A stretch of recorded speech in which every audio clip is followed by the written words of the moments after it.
For we are opposed around the world by a monolithic and ruthless conspiracy that relies primarily on covert means for expanding its sphere of influence, on guerrillas by night instead of armies by day.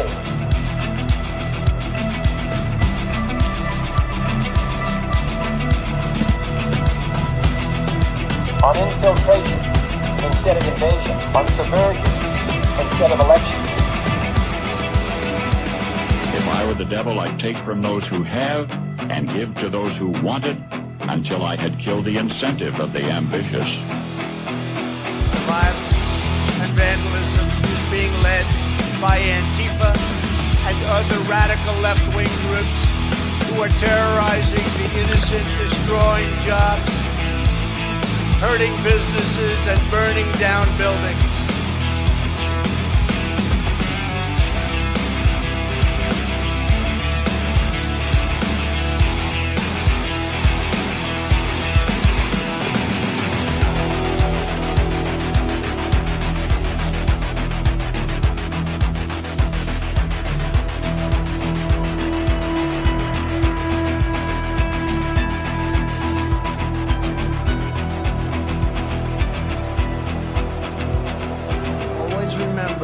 They are coming after me because I am fighting for you. That's what's happening. Greetings, fellow thought criminals, and thank you for joining the insurrection. I'm Michael Lauber, and today I'm joined by two guests. I have the wonderful Inez Annie Cyrus from Live Up to Freedom, and from right here at Ex America News. She produces a lot of the shows that you see. She's also one of the co-owners, and we're also joined by relentless Bill Robinson from Newsmax. How are you both doing this morning? And happy Monday. Happy Monday. Another week ahead. I don't know if I'm ready. Yeah. To see what fresh hell awaits us this week. Bill, how you doing this morning? I'm humbled and blessed to be here with you, Michael and Annie. Well, we got a lot to discuss, so let's just jump right into it. We'll start off with some good news, but we're going to temper that a little bit too with the reality of the situation. After 738 days of Hamas hell, the last living hostages have been released. So they've been released overnight here for us here in the U.S. First a group of 7, then a group of 13 for the 20 remaining living hostages. Unfortunately, this is also kind of the lowest estimate out there of how many were still left alive, but it was kind of the one everybody settled on because unfortunately they've killed most of them, either using them as human shields or just executing them, or they've died from the torture and mistreatment. But what people aren't discussing is the other side of this deal, which is nearly 2,000 jihadi terrorists released from Israeli prisons, hundreds of them with existing murder charges for acts of terrorism. And these have been released back into Gaza, over to Egypt, and elsewhere. And Annie, I want to get your thoughts on this here first. Sure. So you want the good news, bad news, or worse news first? Just kidding. We'll go with the good news first, because the good news is what you said. It is wonderful. I was up actually. I stayed up until the last release of hostages, and just watching their faces, their family faces, that the exhausted excitement was a blessing to watch. No doubt about it.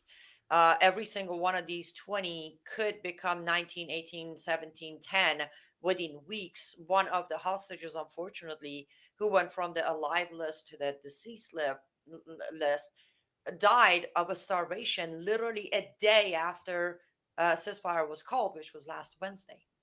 So it was good to see that they're released. They came home. They have a long way to go. I ask everyone to keep them in your prayers. What they have faced on October 7th and until today is not something you come home, you forget, and you go back to life. The trauma is a long haul of healing. So keep them in your prayers. Of course, that's the great news. As you mentioned, the prisoners who were released are the bad news. 250 of them are convicted jihadists, meaning they've done it before.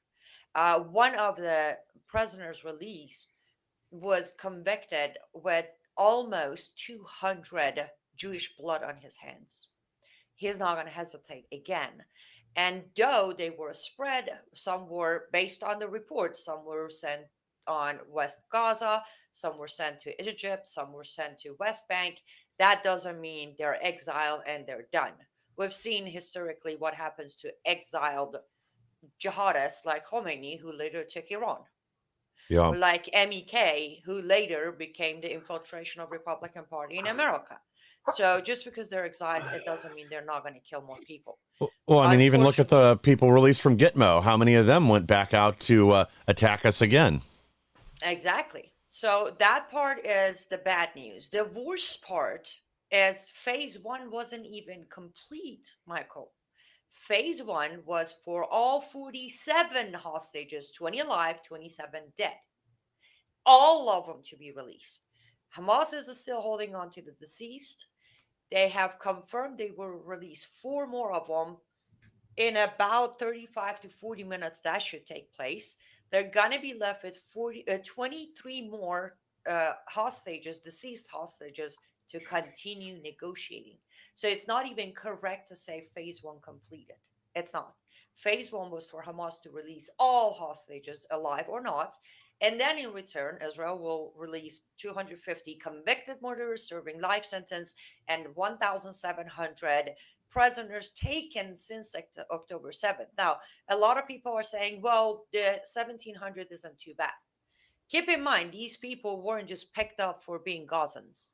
They Yeah. were picked up while looting houses of Jewish people at the border on October 7th. They were arrested. Some of the guys were arrested raping the dead Jewish woman in their homes. Some of them were arrested for celebrating and burning down houses. So they still have the same tendency. They just didn't get the chance to behead someone or blow themselves up. Or didn't get So caught. they didn't get caught, exactly. Were some of them women and children? Yes. But those women and children were in Israel looting, stealing. One of the kids was caught with a laptop of a Jewish kid running across border. So I don't have any empathy for any of the 1,700 either. But the phase one is not completed. However, sadly, we're celebrating a victory that has not been achieved. And I think that's dangerous. We shouldn't do that. Agreed. Yeah, there needs to be real accountability even for living up to these minimal standards. What are your thoughts on this, Bill? I'll open and close my quick summary with the faces of the Israelis and the families just bursting out with joy. Joy is spreading all over the world today, and it's holding hands with its partner, peace. So we need to remember that, and we need to not particularly criticize right now. That's my feeling, but criticize people may. I've got to say that I agree with Annie on the hostages, and I agree with you on the hostages and being released kind of piecemeal. This is a Hamas trick that they do, and getting all their 2,000 terrorists back, or Gazans who are looting, which used to be a shot on sight crime in the U.S. I think, so here's Trump's, knowing Trump as I do, a little bit more than the average person, having interviewed him, having met him 7 times and been in Mar-a-Lago in January. I think Trump's plan has always been to go in and completely decimate Hamas. I think you got to remember, Trump is a alpha apex male. He is type A all the way. And he wanted to do that, but he didn't do it. He showed tremendous restraint because of the hostages.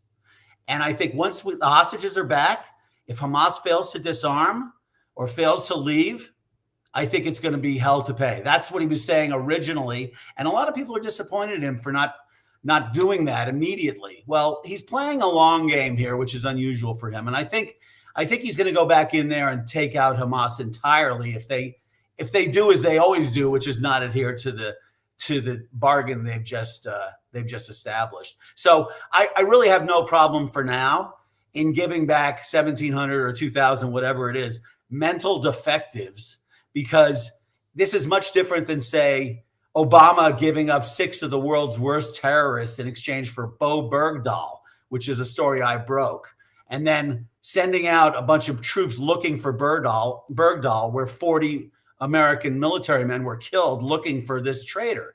So this is a lot different situation than Bo Bergdahl. And no, I don't like the 2,000 terrorists being released or the 2,000 Gazans, whatever they are. Don't forget, Palestinians are terrorists in and of themselves. Because Hamas has been there, I think it's the American people's thinking that, oh, the poor Palestinians, they're being corrupted by Hamas. No, I met Yasser Arafat. Okay, these are not good people. I mean, the leaders are not good people. We've got to resist this effort, this tendency to say because President Xi is a murderous dictator, the Chinese are bad people. Been all over China. They're not bad people. Same thing in Russia. Same thing in Iran, by the way. So, I just think the Palestinians have a long history of becoming the first Middle East terrorists, and we can't forget that. You want to respond, Annie, or jump to our next story? No, we can jump to next story. All right, well, let's go ahead and get into this because this is the other big thing from over the weekend that we learned Friday. Trump gave Qatar an air base. I'm going to go ahead and pull a few other headlines into this too.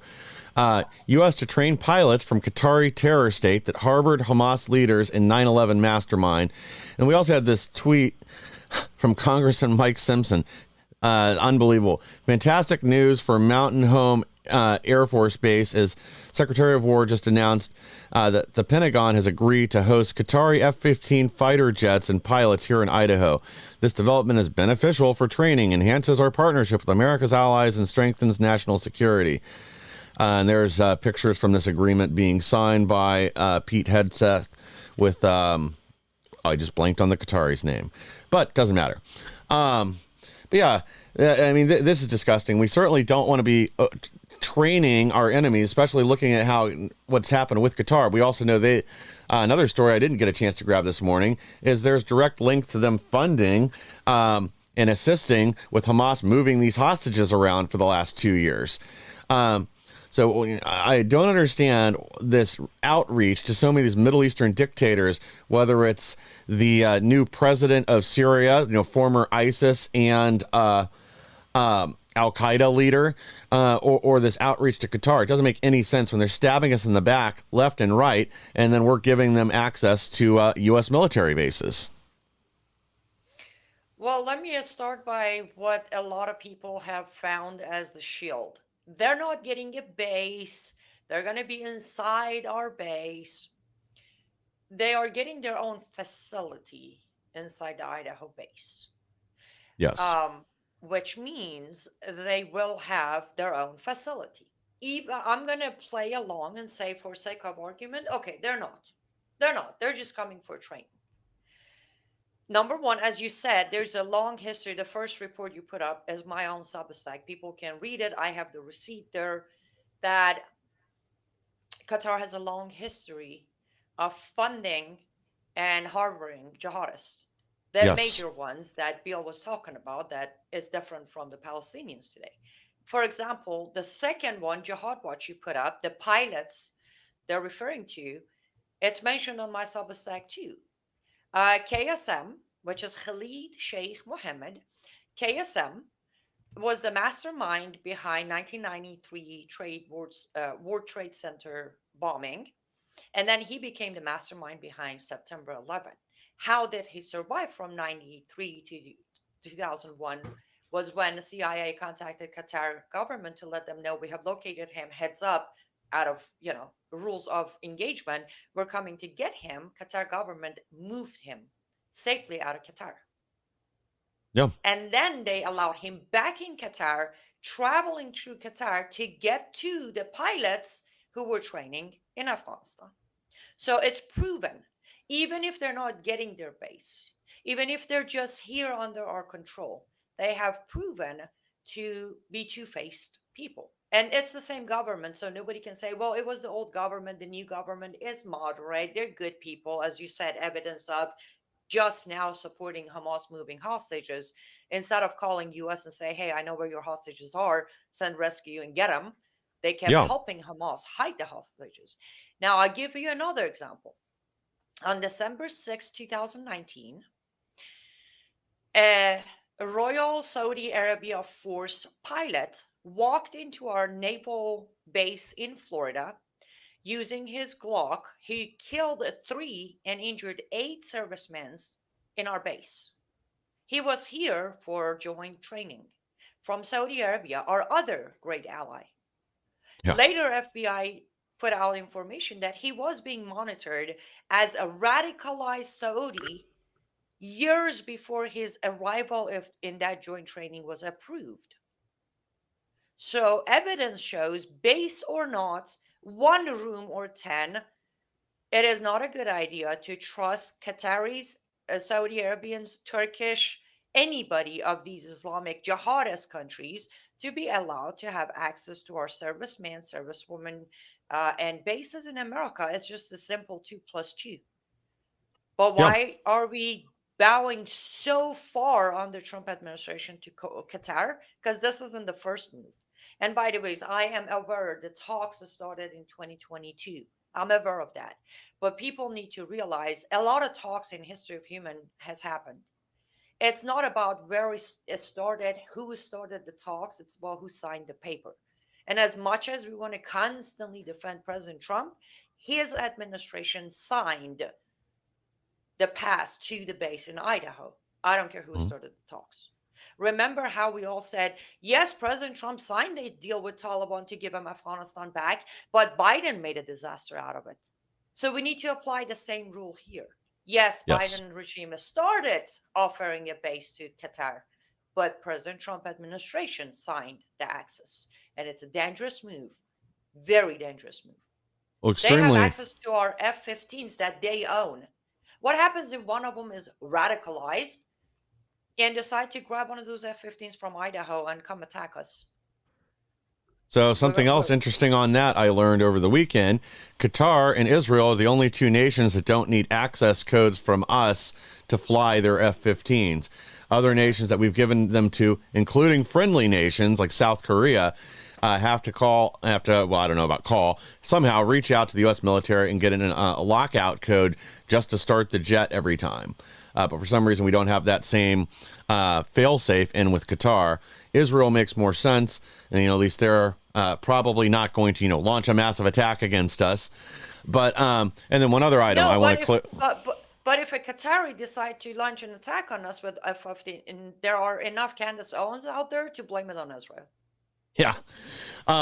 One other aspect of this base, though, that I've seen confused out there. So this is going to be their own independent area of the base. They'll be running their own security. They'll have their own access. And again, that is a major problem. Even if they're only here to spy on us or gain other information, intelligence on the other aircraft that are launching at this base, this is still a problem. I mean, again, this is an unstable enemy. And we cannot give them direct access to our military access at a military base. This is insane. It is. It's very insane. And this is one of those times I would need to hold our administration accountable, regardless of the name on it. We need to hold them accountable. We need to petition them. We need to say, whatever deal you want to make with Qatar, keep it in Middle East. Do not bring them into America. That's where America first comes to picture. America first. Our safety is priority. Qatar is a huge danger to our safety in America. Exactly. And putting that in jeopardy, even if it was supposedly to get this peace deal across the finish line, you can't be putting U.S. citizens in jeopardy for anything. And nobody should come before us. Doesn't matter if they're Israeli hostages or who they are. It's got to be America first all the way, 100% of the time. But Bill, you do realize 2 of the deceased hostages that has not been released yet are Americans, right? Oh, yeah. Yeah. Yep. All right, Bill, what are your thoughts on this? So it would be insane if that was happening. If that panel, I'm curious about who developed that panel that said President Trump gave, in the past tense, an Air Force base to the Qataris in Idaho. The whole thing seems. That's my title. I'm sorry? That was my title. You developed it. Okay. Yes. Because I was already imagining the greasy, filthy fingerprints of the communist left on that. Because, look, this story's been breaking over the past few days. I've been covering national politics for 15 years, and it's early days in this story. I have a feeling that when President Trump comes back from trying to create peace around the world, he's going to lay into this one. If you read the stories carefully, as I have, everybody's saying, oh, Pete Hegseth reportedly signed an agreement. He reportedly No, no, no, said, no. There's a video. He excuse signs. me. The Yeah, let sentence me just is finish. Let me just sign finish. and trade. This is my take on it, right? Like you can think that Pete Hegseth and President Trump are giving an airbase to the Qataris if you want, but that's not what's happening. And I'm pretty sure this is going to turn around quite quickly and backfire on all the people who are so worried right now at this momentous time in world history where Trump is completely upset the chessboard in the Middle East, and he's made the Iranians pariahs. This is an important strategic situation that's going on. And talking about a Qatari airbase in Idaho is not what's happening. As you pointed out, we've trained people from pilots from other countries for years and years and years. And you're quite right. The guy in Florida with the Glock should have never been there. But I've got to say, we are not giving an airbase to the Qataris in Idaho. And that's going to be a fact. And Trump will come out and he'll state that. He'll say this whole thing is a scam. We're not giving a base to them. That said, the Qataris are amongst the worst in the entire Middle East. Those people, the Qatari leadership, are evil, rotten, Jew-hating, Israel-hating, and America-hating people. And so I've always been against President Trump getting in bed with the Qataris, much less getting them involved in the peace process with Witkoff. So I've got a little bit of mixed feelings. I agree with you guys on one part, but the other part is this is an absurdity. If you're going to go against what Stephen Miller said, which this is fake news, I think you're making a mistake. Well, Miller appears to be wrong. News. Well, yeah, I mean, we have Miller the documents. Okay. Yeah. No, I said he's wrong on this. I mean, we have the documents now. They've been. He's in touch with the president all the time. You think Stephen Miller's wrong about this being fake news? We'll find out in the next few days. Okay. Well, we'll find out in the next few days when the president gets back from his very important global stuff. I'd rather he be here working on America first, I think, as we all would, and dealing with some of the issues and problems here. But he's done a pretty good job on that so far. So I don't mind if he takes an occasional trip to solve all the problems in the Middle East.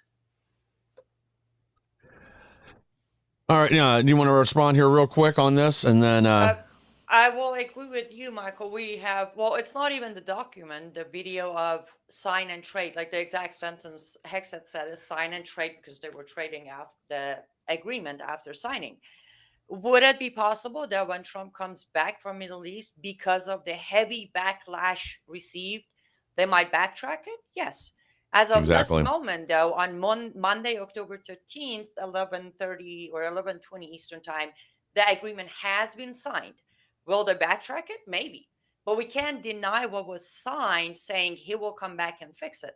I hope he does. You got a video of that? You got a video of them signing something to train pilots? Is that what it is? Yes. So Hegseth, if you put back up the tweet, that a screenshot is from the original video that came out that Pete Hegseth and the representative from the military of Emir of Qatar, they announced that they don't even, on that video, he doesn't say training pilots. He said joint exercise in Idaho base will be starting, and then they put down the agreement, they sign, and Hegseth makes a funny joke and said, sign and trade.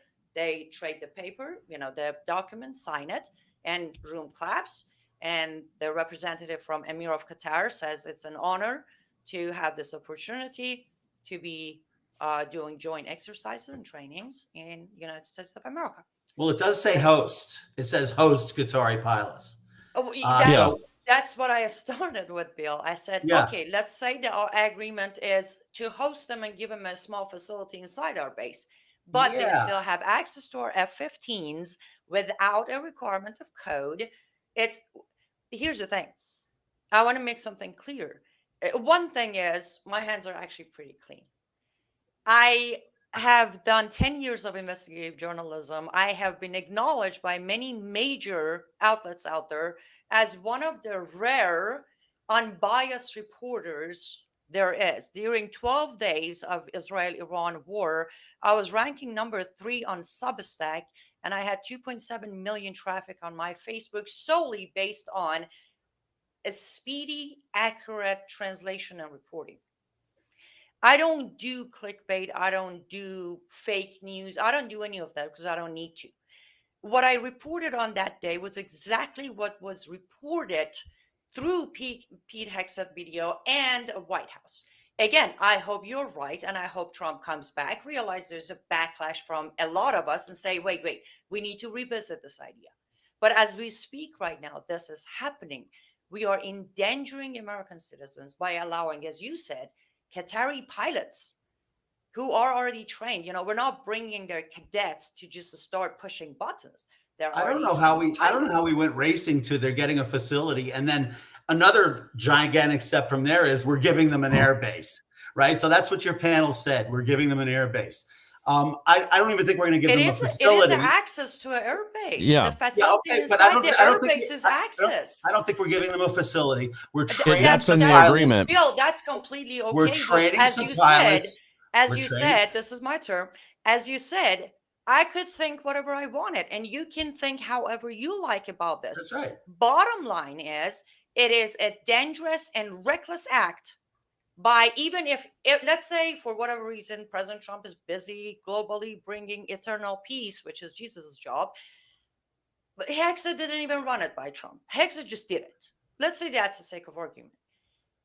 Allowing Qatari pilots who own F-15s in their own facility inside Idaho facility is a reckless and dangerous move. Would you disagree with that?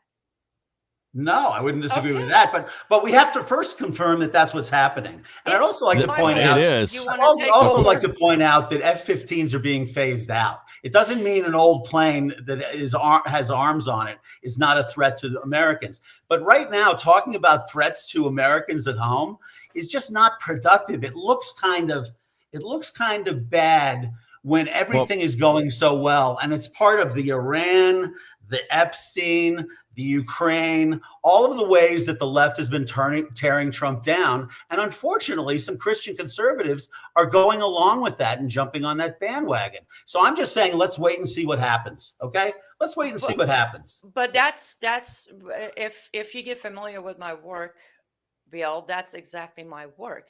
I don't pick on any one individual. My dedication of life has been stopping the Islamization of our beautiful country. Well, I have something right here from the Department of War, so this will take care of the facility side. So Pete Hegseth announced Friday morning the federal government had reached an agreement with Qatar to build a facility at Air Force Base in Idaho. Social media posts began popping up online, yada, yada, yada, talking about the outrage and the backlash on it. Where's that from? What's the source? That's the Department of War's webpage with news and announcements. Okay, I despise that. Well, it's and they will backtrack on that. They will backtrack on that. But can I for 1 second, Bill, if it's okay? Would you agree that we weren't reporting fake news, or Steve Miller was wrong on saying fake news? I don't know. That remains to be seen. We'll see what happens. Michael just read the report to you. There is a facility. Well, it wasn't long ago. It wasn't long ago. A lot of people were calling for Hegseth's head. So we have no idea what's going on with this. The American people there may be such an uproar. President Trump has to reverse himself. Hey, people make mistakes. That is completely okay. But that's a lot different than giving an airbase to Qatar. It is. But they're literally saying that right now, Bill. I mean, it's on the website. A facility inside our base is access to our base. We don't know how big the facility is. We have no look. It's breaking news for God's sake. It sounds like we're speculating. Okay. Well, no, we're not. I mean, it's in their own words right here. What we're speculating on is maybe it'll be reversed. But as of right now, this is what's happening. And I hope you're right. I hope it is reversed. But again, without discussing or putting pressure on them. Yeah, and unfortunately, maybe Stephen Miller didn't know when he made this tweet that this was part of the agreement that was just signed. But right now, that appears to be the case. I don't know why Hegseth's not over in the Middle East, but okay. The whole thing is kind of weird to me. Well, yeah, he was in the Middle East signing that document with Qatar. Well, you hope I'm right, and I hope you're wrong. So this idea of giving the airbase to—that's how it's positioned. That's how the left writes that headline, and to just buy into it without question is a huge mistake. Well, again, we're getting it off the Department of War's website, not to mention the video of them signing this agreement where Hegseth is over there and just signed this with Qatar. Okay, do we agree that all speculation ends as soon as Trump weighs in on this? Well, I That's mean, if what he we're waiting reverse, for. That's what we're waiting well, for. Right now, we're waiting for it. well, yeah, we're speculating that he will weigh in and reverse it. Hopefully, that is what happens. But as of right now, the agreement's signed. Okay, well, then America's going to hell. I'm still happy about what's going on in the Middle East. I'm happy about virtually everything he's doing in the U.S. with regard to immigration, ICE, ending the transgender insanity of our public schools, ending men and women's sports. It goes on and on and on. I could go on for 10 minutes about all the good things he's done here. So if we want to focus on what is potentially a fake news report, we don't know how big the facility is. It might be a snack bar, or it might be a housing, a small housing facility for them. I'd like to hear more details on the facility. I want to hear more details from Hegseth about what this is, because he's aware by now that people are starting to flip out. And flipping out is what you two guys are doing. That's fine. We need people to flip out about things immediately. I'm not flipping out because I don't know all the facts yet. Well, Michael, kind of not breaking news, but it is confirmed that 2 of the deceased bodies were handed over to Red Cross. So now 2 out of the 27 deceased hostages have been delivered. Well, this is something I hate. Hamas is using the Jews, the importance of the Jews, to bury their dead within a certain time period, and to bury their dead within several years against them and against the rest of the free world. The Americans want their bodies back too. So this is another reason why Trump's going to go to work on them if they don't drop their arms and get the hell out of Gaza. yeah, hopefully we see that. Let's go ahead and pull this next headline here. New Gaza turmoil begins as Muslim militias vie for power. They were running from their own people. Now, you had some insight on this because this article has some, apparently is not accurate. So, Annie, give us a rundown on what actually happened over there overnight. So basically, early afternoon of our time yesterday, a group of Hamas soldiers walked into one of the smaller, what do we call it, villages. Yeah. They were trying to orchestrate. Their spokesperson, spokesperson, early yesterday said, "We're going to coordinate, make sure nothing goes glitchy. This exchange of hostages and prisoners are smooth, yada yada."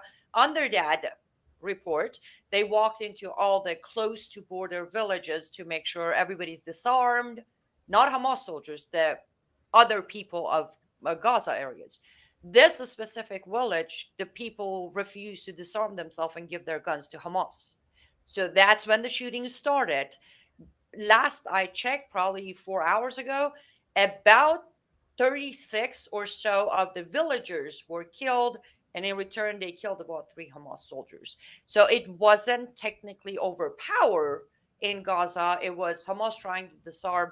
The citizens or residents of that village are under impression Hamas is disarming their own people to keep power. So they refuse to give their guns, which I don't technically blame them. Nobody should take Yeah. their guns. Yeah, I don't blame them on that one either. Yeah, especially when you're dealing with Hamas as your overlords, that, yeah, you're going to want every way possible to defend yourself.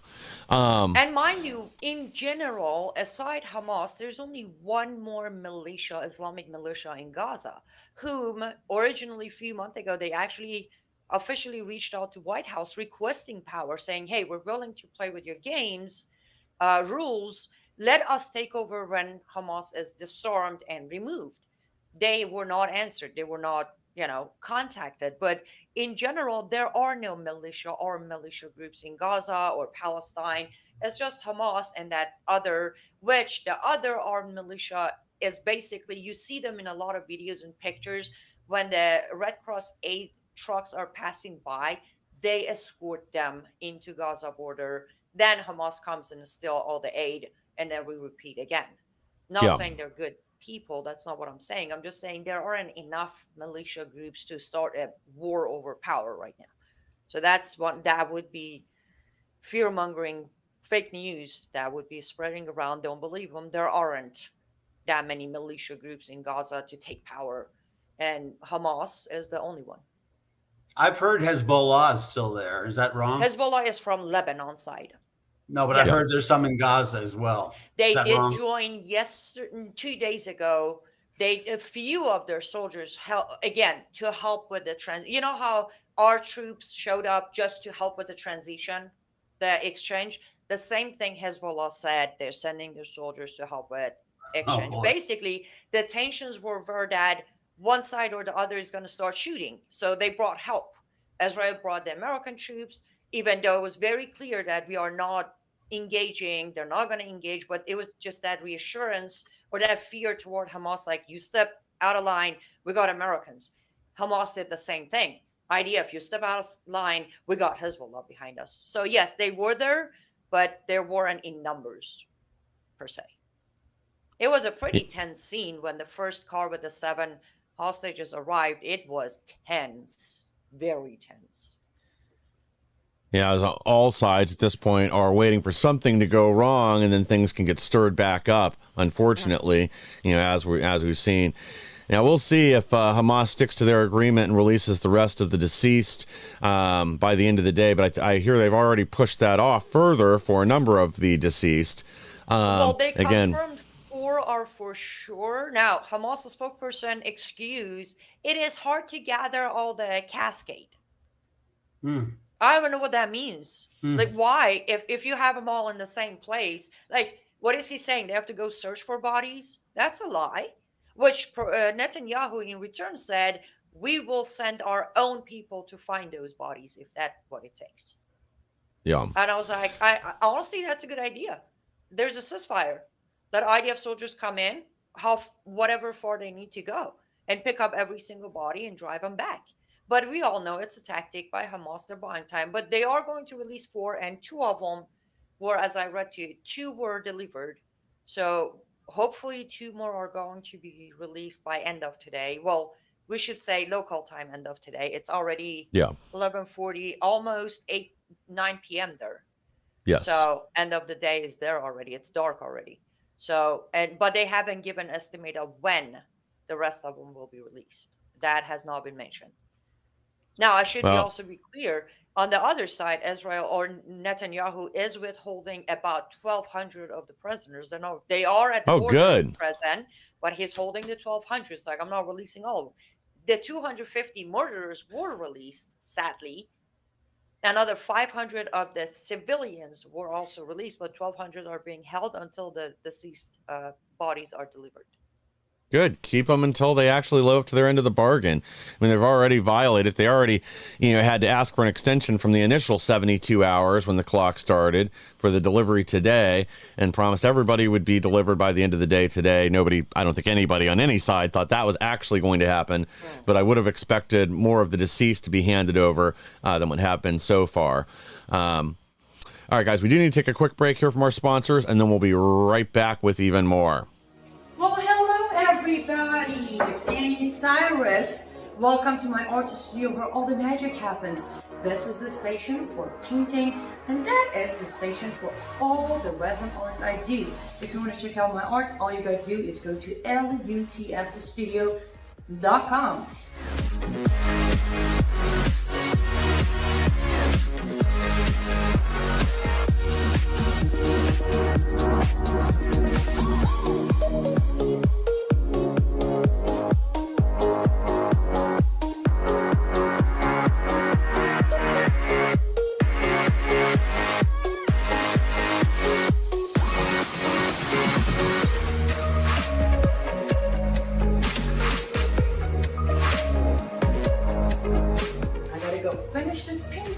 But I'm sure for this, I hope I'll see you at lutfstudio.com.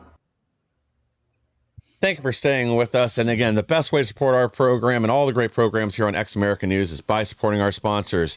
The person in that commercial looked kind of familiar, but you've got your Christmas sale started over on lutfstudios.com, where you can pick up unique, one-of-a-kind, handmade pieces of art from the great Annie Cyrus.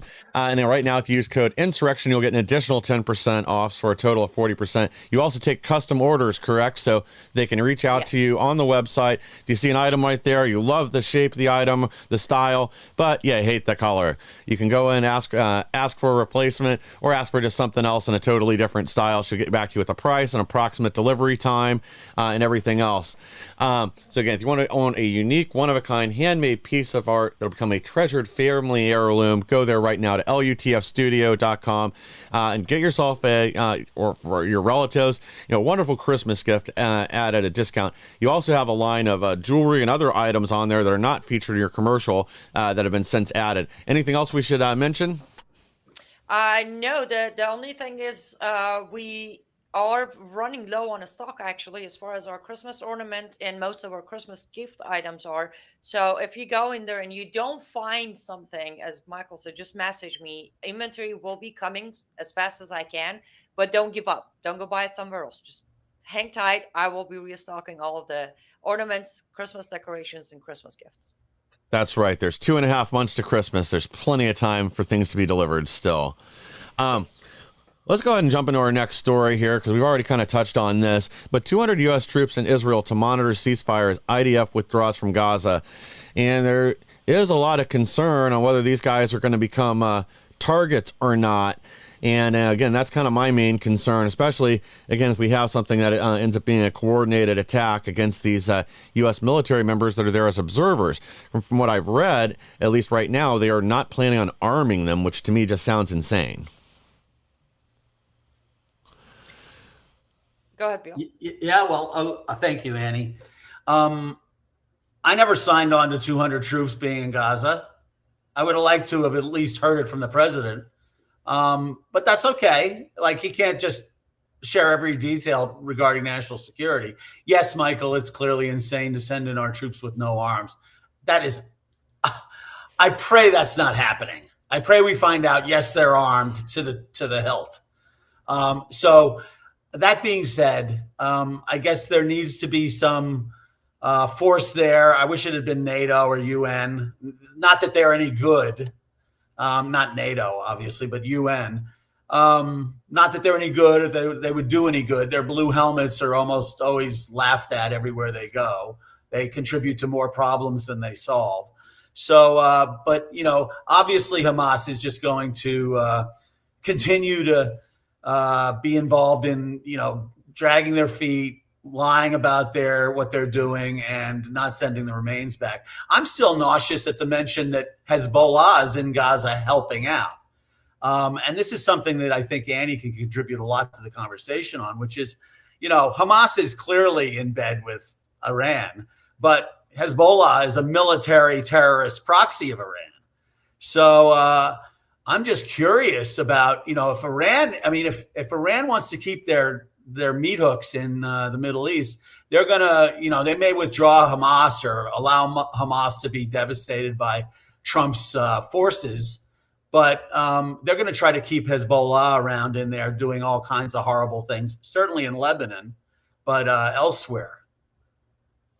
I'm so glad you said that, Bill, because sometimes I'm like, we need to realize at the end of the day, we are the common enemy. So it doesn't matter. Hamas is a Sunni group.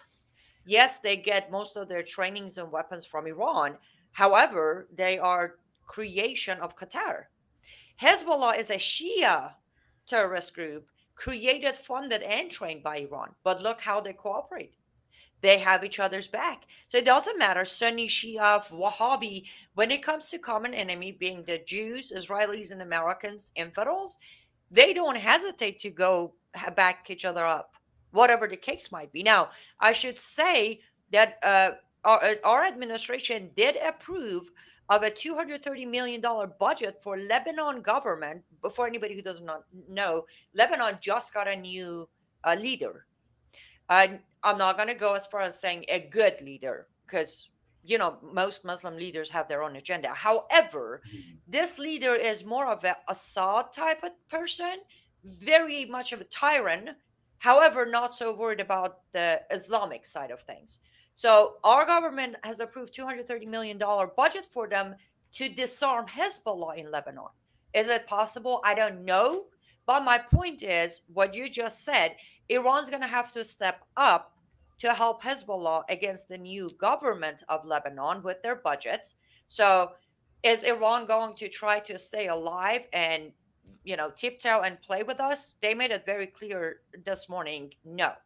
The Supreme Leader came out and said, we're rejecting the direct negotiations with America, because our White House reached out 2 days ago saying we're ready for direct negotiations. The Supreme Leader declined, rejected. The foreign minister came out yesterday, respectfully declined the invitation to Egypt's summit today, because they were invited, but they declined it. And they have stood there strongly saying, we're not doing it. Are we going to take out Iran? That's $1 million question for a whole longer segment. But as of right now, Bill, Iran is not showing any tendency to try to play along at all. Now, I do believe a huge part of it is after the ceasefire, after 12 days, they really regrouped. You could see the movements from Venezuela getting a lot of missiles back to Iran. That was being reported constantly. They just signed a 20 years treaty with Russia on weapons again, Iran and Russia.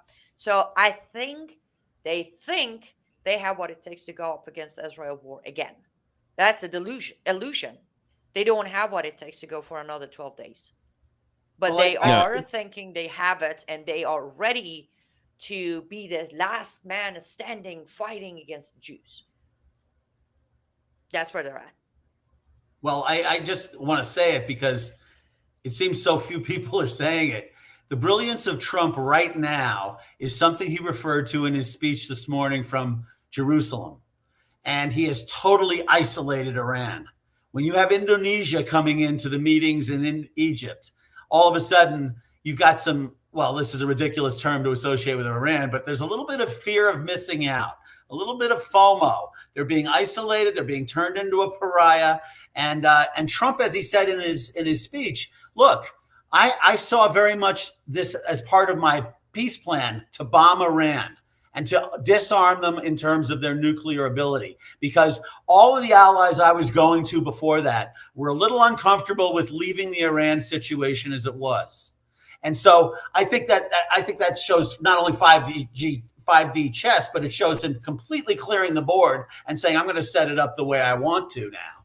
And Well, the problem.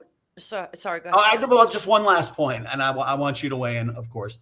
That is that I am so fed up with Iran. I'm so fed up at the way the Obama administration helped them and left the people of Iran who were really at the toppling point there. They were ready to go, and then they left them hanging and got a lot of them killed in the process. What cowards our previous administrations have been.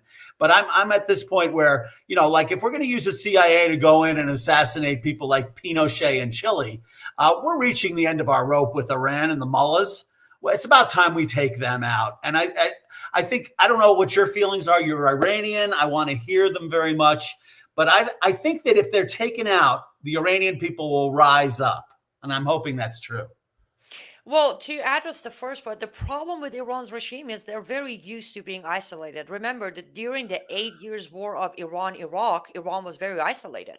Everybody was backing Saddam Hussein's regime during that 8 years. And they survived until there was a peace treaty signed between them. There was no winner. Though we had UK, France, Italy, US backing Iraq up, Iran survived it. Now, they don't survive this kind of isolation because so strong and they have a military of yada yada. They do because they have nothing to lose. Because they're leeches, they're cancer. So Yeah. the isolation part isn't rattling them. What is rattling them now? This is something I have noticed with Khamenei. What is rattling them is after, and this isn't a bashing point, it's just a factual thing. After President Trump basically saved Khamenei's life in the bunker by telling Bibi, like, hey, hold off, don't kill him, IRGC has turned against the Supreme Leader. They now see him weak for accepting an oxygen tank from an infidel. So there's an internal fight going on. They're already looking for his replacement. They're not necessarily saying we're going to replace him, but the speeches from the IRGC commanders are, our brave leader is aging and we need to let him rest. The usual narrative. So Time to put him out to pasture. Exactly. Rest with a Right? bullet in the head. Now, the only thing I would say is of the window of opportunity is closing in Iran. If they do replace him, the new leader is gonna be a lot tougher to scare. He's scared. Khamenei was officially scared in his bunker. Michael knows. I would send him reports. He was in that bunker the entire 12 days plus another. He refused to come out after ceasefire. That's how scared he was. He was The he new was literally young listening to the explosions from the bunker next door to him, probably shaking him underground. They hit other bunkers in the complex. Yes, they did. And that was when President Trump put out the Truth Social saying, we know where you're at. We're not coming for you. I'm stopping BB, whatever the case is, but get your act together. And that's when the ceasefire came out. Again, a lot of people saw that as victory, but on a personal note of Iranian side, we were all disappointed, Bill. We're like, no, kill him. Let it be done. And then when it wasn't, I was like, come on. I was very disappointed. I wanted him taken out, especially because the prince, the son of the late king of Iran, was standing by to take power. For first time we had someone standing up to grab power, so we didn't have to send our military to maintain power until government comes in. However, that window is still standing, but it's closing quickly. If IRGC ends up replacing the supreme leader, then we have to fight a lot harder to get this division inside. This has never happened. I'll say that. IRGC has never turned against any of the supreme leader, the first one or this one. But this time, Is there a Malay or a Bukhari or an Orban waiting in the wings in Iran? Is there somebody that can step in? It would be a good idea to bring back the crown prince. I don't know. I just know so little about internal Iranian politics. That's what I'm fascinated by. That's the thing. The son of the Pahlavi king is standing by to take power. But here's the beauty of it. He already has the support of 7 European countries. Unfortunately, he hasn't been able to achieve a meeting with President Trump, but he does have almost 6 or 5 of the Republican Congress members supporting his request of being acknowledged as power. But he's not going in as monarch. He's not. He has announced when he released his first month, 30 days, 6 month, and a 12-month transition plan of the government in Iran, he actually did not request monarch. Just like his grandfather, he wants to go in as a republic. And then after the year, the genuine election happens, people can re-elect him as president or not. That's the beauty of it. He's not going back as a monarch, which is exactly what Iranian people want. Now, me personally, I don't care if he goes back as a monarch or as a president or a prime. I just, and it's not even about him, it's about his mother. Our queen is still alive. And our queen is the one who fixed Iran next to her husband. She knows how to get us back on our feet. And she has always had great relationship with most of the countries. So that's another window that's closing. She's pretty old. If we lose her, Pahlavi can still do great things with Iran, but he won't have the wisdom of his mother with him while trying to rebuild Iran. Wonderful. We've got to get rid of the theocracy and the mullahs. We've got to get rid of the mullahs first and then the theocracy underneath, right? So we bring in one of those videos that you see on X as you scroll through furiously. I saw one of video of Iran in the 70s and Iran now. And it's just it's mind-blowing, right? Because you see girls in school and driving wearing flowery print dresses. It's just like America almost. Well, they used to call it mini America. I'm sorry, Michael? They used to call it mini America across the Middle East. They actually used the U.S. Constitution as the supreme rule of the land other than the Second Amendment.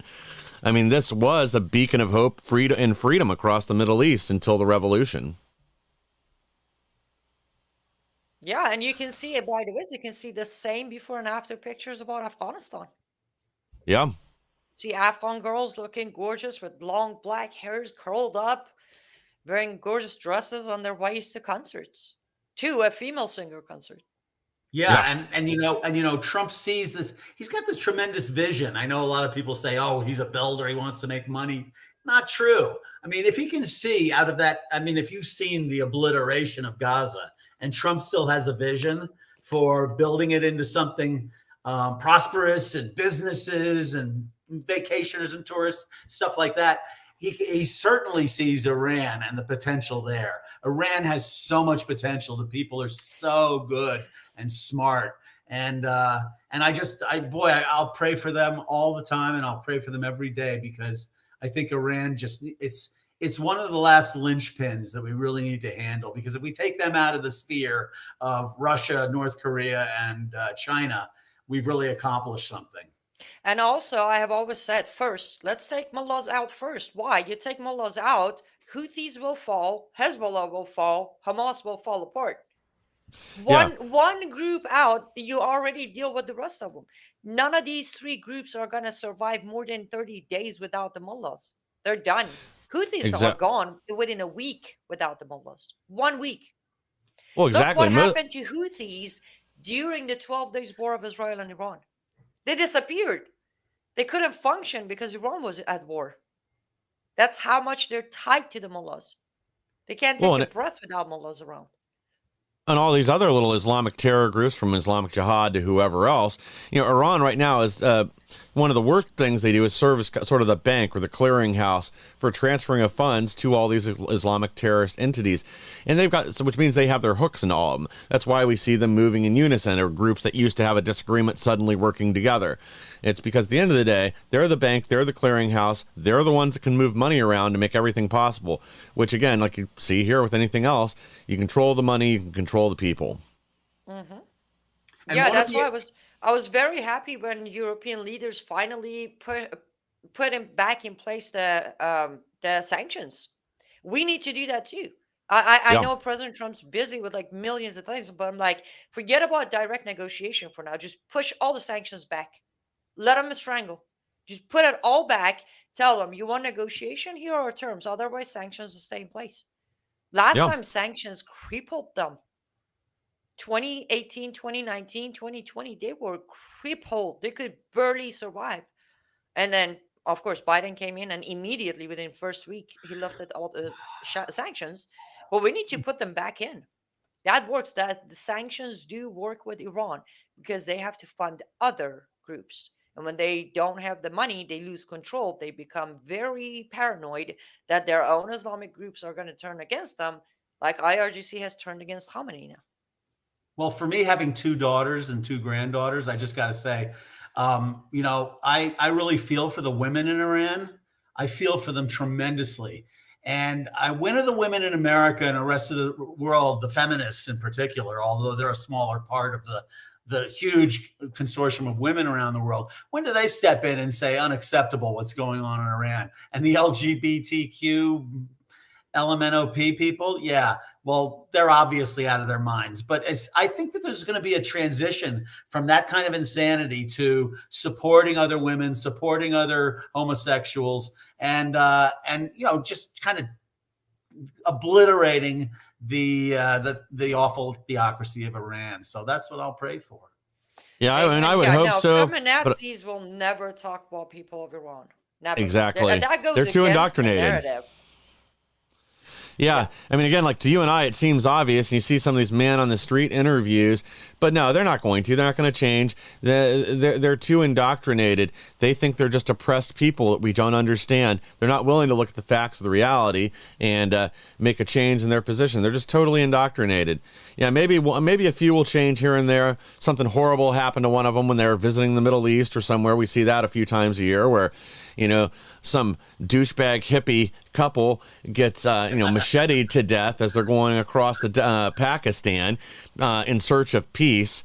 And, that'll happen again. Maybe it'll change a few minds, but en masse, not going to happen. They're too committed to the ideology and indoctrination. They can't bring it upon themselves to say that somebody from the poor oppressed Muslims could actually not be looking out for their best interests. Imagine that. I got one last thing I want to touch on before we go, because again, thank God we got a few people in Congress finally starting to wake up and co-sponsor this. Members of Congress, stand up to Sharia law. There is a proposal now to ban this across the country. And again, this is in response to what we're seeing regarding Epic City City regarding Dearborn, Michigan, or Minneapolis, aka Little Somalia, that the people are finally getting sick and tired of this. This should have been done years ago. The other thing they need to do is reinstitute the ban on Muslims serving in Congress or other elected positions that was undone in 1979 or 1980. I just blinked out on somewhere within that 2-year period. What are your thoughts on this, Annie? I agree with you 100%. I do pray that this goes through. I highly doubt it because, the screams already started. CARE is suing and Esna is out there crying Islamophobia and all of that. I highly doubt it would be it will make it to the end finish line and become a law. But I'm just glad to see, even if it's handful of Congress members coming to see it. And we do owe a thank you to Ilhan Omar. Ilhan is the reason they woke up. On that floor, Ilhan and the things she keeps saying, some people did something, Yeah. Or America is worse than Nazi Germany. Comments like that is exactly how these Congress members are coming to realize, wait, it's not her hate for us. It's the ideology she follows. It's Sharia.